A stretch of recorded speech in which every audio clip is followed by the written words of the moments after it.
There's a specific kind of pain nobody talks about. You're in the room, you say something, and nothing happens. No one turns, no one pauses. Life just continues, like you weren't there at all. And the strange part isn't the silence. The strange part is watching someone else say almost the same thing. And suddenly, every head turns. What are they doing that you're not? It's not volume. It's not confidence tricks. It's not some performance you need to rehearse in a mirror. It's something quieter than that, and far more interesting. Most people who feel invisible don't lack intelligence. They don't lack ideas. They don't even lack things worth saying. What they lack is something the brain processes before language ever gets involved. Here's what psychology tells us. Within the first few seconds of observing another person, before words, before content, before logic, your brain has already made a judgment. Researchers call this thin slicing, a concept introduced by psychologist Nalini Ambady.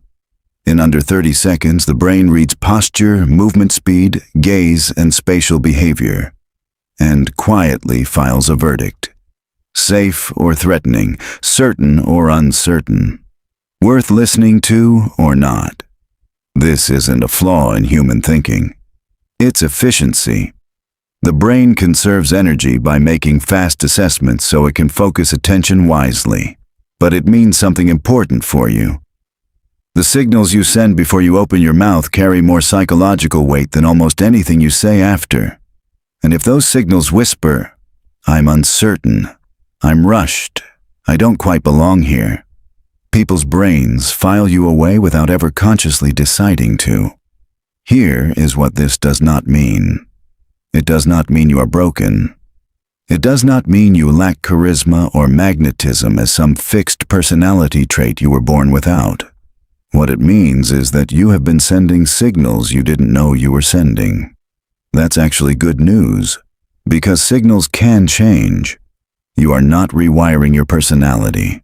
You are learning to speak a language your nervous system already understands, but that no one ever taught you to use deliberately. And once you understand why the brain responds this way, the changes stop feeling like performance. They start feeling like coming home to something you always were. Think of presence like a frequency. Every person in a room is broadcasting one, and the brain, unconsciously, is scanning for the signal that feels most stable. In neuroscience, this connects to something called co-regulation, the process by which one nervous system influences another. When you are calm, your body produces slower, more rhythmic signals. Your breathing is deeper, your movements are unhurried, your gaze is steady. And when others' nervous systems detect that signal, they regulate toward it. This is not metaphor. This is biology. The mirror neuron system, a network of neurons first studied in primates by Giacomo Rizzolatti, causes us to internally simulate the emotional state of people we observe. When you watch someone rush, your body subtly tenses. When you watch someone move with ease, your body subtly softens. Calm is contagious, and the person who carries it becomes, neurologically, the anchor in any room. This is why respected people don't need to demand attention. The nervous system grants it to them automatically. Let's move through 5 principles. Not tips, not tricks. Principles grounded in how the brain actually works. Psychologist Amy Cuddy's research on postural behavior showed something quietly profound. The way you hold your body doesn't just communicate status to others. It communicates it to yourself. When the body contracts, shoulders forward, chest closed, gaze downward, it activates physiological patterns associated with submission. The brain reads the body's signals as much as the body reads the brain's. Standing tall, shoulders open, weight evenly distributed. This is not arrogance. It is a message sent first to your own nervous system. I am safe here. I belong here. And when your nervous system believes that, everyone else's does too. Urgency is the nervous system's signal for threat. When people rush, speech accelerating, movements jagged, attention scattered, the brain of the observer picks up a low-level alarm. Something is wrong. This person is not in control. Behavioral psychologists refer to this as social contagion of anxiety, the way emotional urgency spreads through a group like a scent. The respected person does the opposite. They speak at a pace that suggests they are not afraid of silence between words. They move as if time is something they own, not something chasing them. This slowness is a statement. It says, I am not threatened by this moment. And the brain, scanning for the calmest signal in the room, finds them and follows. Most people treat eye contact as either confrontation or vulnerability, so they avoid it. But research in social psychology consistently shows that sustained, natural eye contact activates trust circuitry. Specifically, it increases oxytocin release in both parties. It creates a felt sense of recognition. You exist. I see you. I'm not hiding. The key word is natural, not the fixed stare of dominance, not the darting gaze of anxiety. A rhythm, a few seconds of contact, a brief and natural look away, returning again. When you hold someone's gaze with genuine ease, their brain registers something ancient and important. This person is not afraid of me, and they are not hiding from themselves. That combination, unafraid, unhidden, is precisely what the brain codes as trustworthy. There is a particular kind of attention that transforms relationships.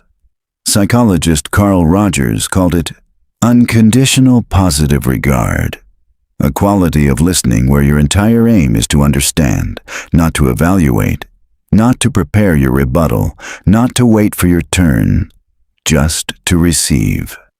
When you listen this way, fully, without agenda, something happens in the speaker's nervous system. They feel held, and the brain marks that feeling with one of its most powerful chemicals, dopamine. The association is made. Being around this person feels like being understood. You haven't said anything extraordinary. You have simply made someone feel genuinely heard. And that, psychologically, is rarer than almost anything you could say. This is perhaps the most counterintuitive principle, and the most powerful. In moments of group tension, argument, conflict, chaos, the nervous system's instinct is to join the noise, to insert yourself, to be heard. But consider what happens neurologically when everyone speaks at once. The brain's auditory processing becomes saturated. It begins filtering. Most voices become background. The person who remains quiet in that moment doesn't get filtered. They become the signal against the noise. When they finally speak, and this is the key, they speak briefly, calmly, with precision. 5 words, 10 words, a clear, grounded observation.